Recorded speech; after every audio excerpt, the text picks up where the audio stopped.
Hi, I'm Iman Repeti and welcome to the PIPSI 2023 Media Box. Hi, I'm Geeta Erling. I'm the CEO of PASA, who are the organizers of PIPSI 2023. I think it might be appropriate to ask about the conference just overall, from what you've been gauging, interacting with. From what I've been hearing, it's a resounding success. We're absolutely delighted. We're getting fantastic feedback. People seem to be enjoying it. We've got a bunch of international visitors. It's the first time people are seeing each other in years, sometimes from pre-COVID. So the levels of excitement and engagement have been off the charts, actually. I think what's also been useful is not only a look at, broad strokes, what's happening in the South African economy, what's happening in terms of evolution in payments, but also being able to deep dive into some of the granular subject matter. So it's been hugely informative from that perspective. So let's get into it then. In terms of PASA, 2 years ago, the Reserve Bank asked you to help create this independent, payments industry body. You had to do that by bringing in your community of stakeholders. Just share with our viewers what that journey was like. I'm going to spend a moment or two, if that's all right, just talking about what PASA is and what we do, because it then makes more sense when we morph into the new model. So we are effectively a self-regulatory body that manages the activities of the various participants in the payment system. So we make sure that your card works at every ATM, or that your card works at every merchant device, that you can pay salaries to any bank, and that if something in the rare event it does go wrong, that we can actually solve it in a predictable and appropriate manner. So given that we've played that role for more than a quarter of a century now, we've always done that for the banks and a few designated payment participants. The regulatory landscape in South Africa is changing to open up access to this very critical infrastructure we call the national payment system. And we've been through this design of a new industry body at the forefront of bringing in a much broader community of people who provide payment services into the regulatory environment. I'm smiling because I'm thinking about people who are traveling the world, transacting and buying gifts and souvenirs for their family. That behind, or even domestically doing that behind that, there's this entire infrastructure that you've been sharing with us that makes it possible. There's massive complexity underneath it, sometimes I think too much. But the same way as roads and rail and electricity are core fundamentals of running any economy, but a modern economy, one of them is also a payment system. Yeah. You can't trade on the markets, you can't do anything without the ability to safely and efficiently move money. And part of that story is the word we keep hearing during the course of this conference, interoperability. And what the PIB's role or function is going to be is to promote that. Just share that with us. And that is exactly the purpose of what we intended to do, is to maintain interoperability, which is me having the ability to pay to you wherever you happen to be. It means you don't have to walk up to a till and choose between 7 different devices as to where your card's going to work, scan 3 different QR codes and figure out which one it is. It is the ability for all of these parties to talk to each other, to create this network of ubiquitous payment systems so that your payment works anywhere, anytime that you need it to. So the one missing piece typically when we're designing infrastructure, products and services is talking to the customer first, having that genesis conversation and then building out based on how they like to move, how they like to interact and how they like to transact, more importantly. How much consideration has the customer had in the construction of the PIB? So think of us as an infrastructure or as a utility. So think of us as being the roads. We create the place on which everybody else can go and create the cars. So they will talk to their customers, they will decide what their products and services are for the use of that underlying infrastructure. But we create the infrastructure that allows all of these fierce competitors to develop their products and services. They have to cooperate with each other in order to be able to talk to each other, and that's exactly why we create the self-regulatory environment, so that we can jointly make sure that your bank A can go to bank B, but the competition happens then on top of the infrastructure.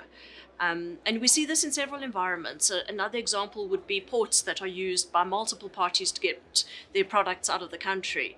The port has to be efficient, it has to be a utility, it has to work for everybody, it has to be up all the time. That's what we are. We have to work for everybody, but we're not going to determine the differentiators. We create the platform.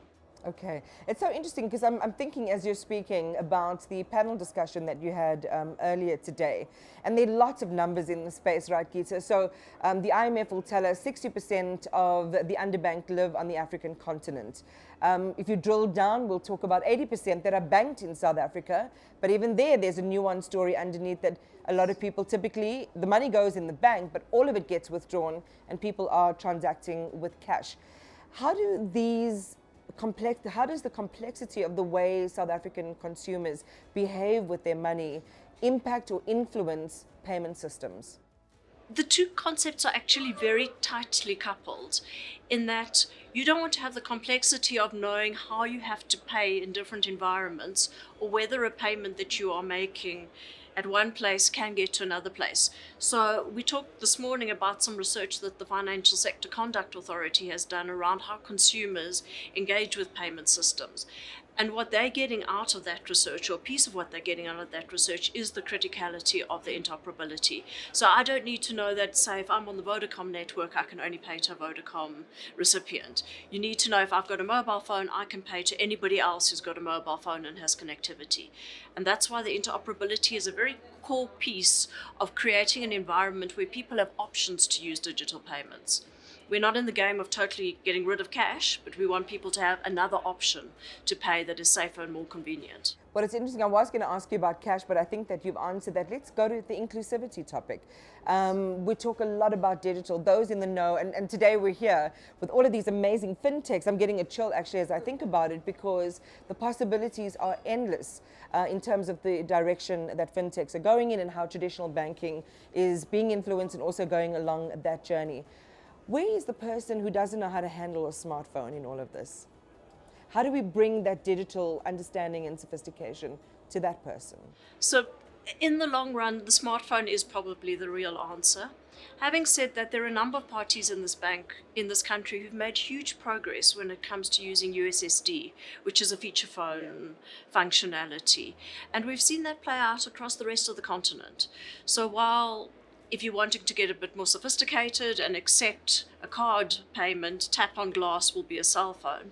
But there have been a lot of solutions put in place for feature phones as well.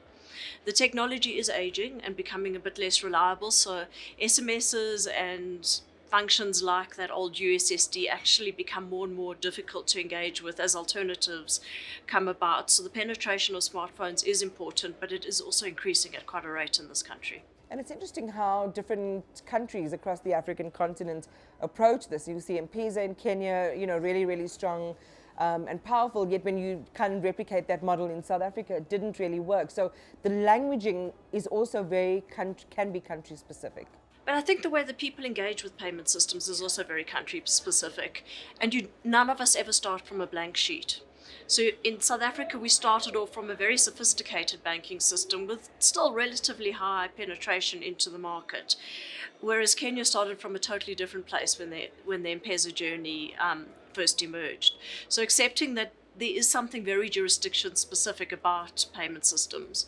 We learn from each other, we try to take the best, but it's anybody's guess which one is really going to be the killer app in a given country. And in a sense, that's good because it again reaffirms that we are different, we move differently. Our cultures influence the products that we feel we can trust and interact with. As we close, what for you has been the most exciting, and I know it's going to be hard for you to pick just one, but even a compendium of exciting discoveries, insights from this gathering, and what are you looking forward to the most to come?